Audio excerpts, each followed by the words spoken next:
bien voilà, ce module 50 va expliciter par un exercice la théorie qui a été présentée au module précédent, le module 49. Il s'agit toujours d'une poutre hyperstatique appuyée à une extrémité, encastrée à l'autre et avec une charge concentrée.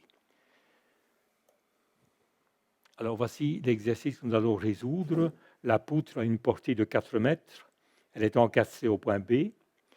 Elle repose au point A sur un appui. Et la charge ponctuelle qui lui est appliquée au point D est de 10 000 newtons. Nous allons rechercher différents éléments, notamment la réaction d'appui RA, la réaction d'appui RB et les moments fléchissants. Commençons par la réaction d'appui. Nous savons dans l'exercice précédent que RA égale P que multiplie 2L cube moins 3AL carré plus A cube, le tout divisé par 2 fois L au cube, c'est-à-dire que dans notre cas, RA est égal, P étant égal à 10 000 newtons, 10 000, que multiplie 2 fois la portée étant de 4 mètres, moins 3 fois petit a, souvenez-vous, nous allons le voir, petit a, c'est cette distance, 3 mètres, 3 fois 3, que multiplie 4 au carré, plus 3 fois petit a égal à 3, le tout divisé par 2 fois 4 la portée au cube. Alors bien sûr, tout calcul effectué, nous avons RA égale 859 newtons. Voilà la valeur de RA.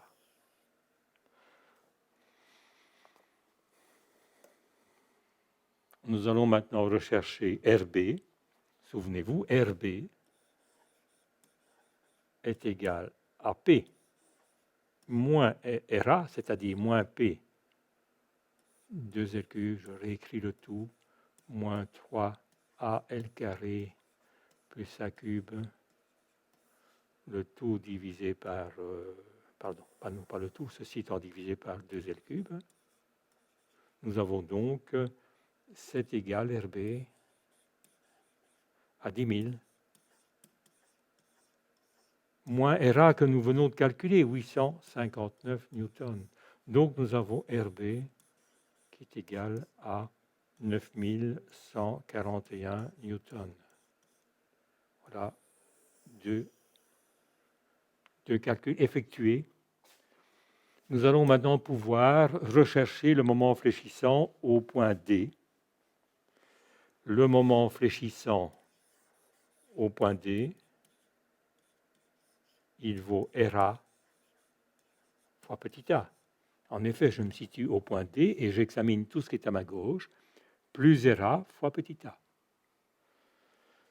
C'est-à-dire P, 2L cube, moins 3AL carré, plus A cube, sur, bien sûr, 2L cube, fois petit a. Le moment fléchissant au point D est donc égal à RA.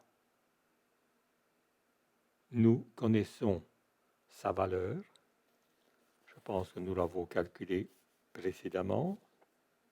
Il vaut 859 newtons. 859 que multiplie 3, petit a égale à 3. Donc nous avons une valeur de 2577 newton-mètres. Il s'agit d'un moment. Donc effectivement, nous avons des newton-mètres. Alors la valeur au point B, quelle est la valeur du moment fléchissant au point B? C'est égal à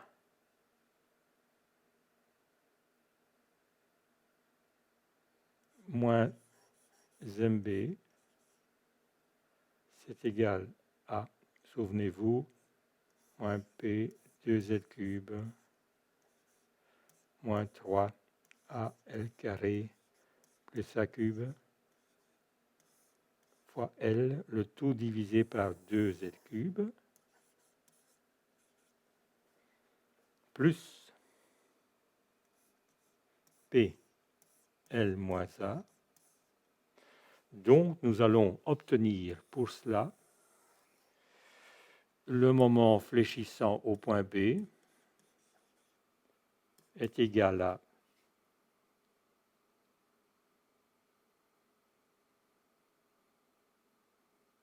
tout calcul effectué est égal à 6564 newton-mètres de nouveau.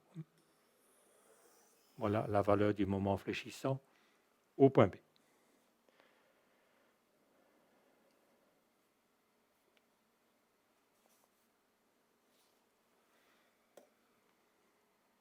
La représentation, la voici. Donc, voici la valeur de RA, 859. Voici la valeur de RB, 9141 newtons.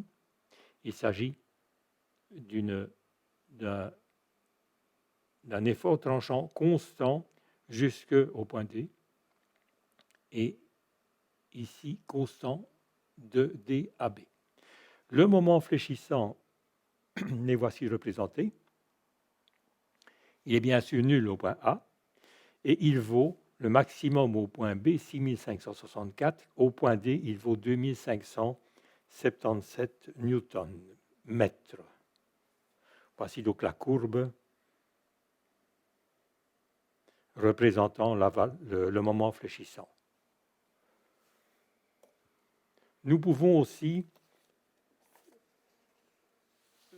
voir la valeur de la flèche. Bon, là, bien sûr, la formule ici est donnée. Elle n'est pas explicitée. Au point D, elle est assez complexe à développer. Ce n'est pas l'objet de ce module. Au point D, elle vaut P A carré divisé par 12 et I L au cube que multiplie 3 fois L exposant 4 moins 8 fois L cube A plus 6 fois L carré A carré moins A4. Voilà la valeur de la flèche au point D. Le point D, souvenez-vous, c'est ce point-ci. Bien sûr, I, c'est le moment d'inertie de la poutre choisie.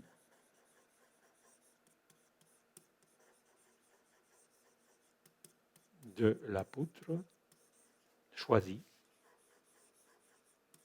Ça peut être un profilé de différentes constitutions, EPN, IPN, HEA, etc. E, il s'agit du module d'élasticité. Souvenez-vous, le module d'élasticité en newton par millimètre carré du matériau choisi. Ça peut être bien sûr du métal, mais aussi du bois, ou, enfin surtout c'est du matériau, surtout l'acier probablement, du matériau choisi.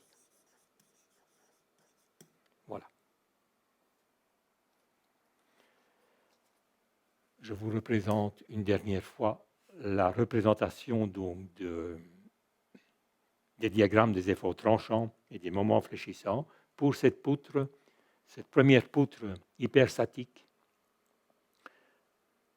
qui est au fait un exercice du module 49 et qui permet ainsi de vous représenter les effets de cet effort de 10 000 newtons sur cette poutre encastrée à une extrémité et posée à l'autre extrémité. Voilà, nous avons terminé avec cet exercice du module 50. Nous allons continuer dans les modules suivants l'étude des poutres hyperstatiques.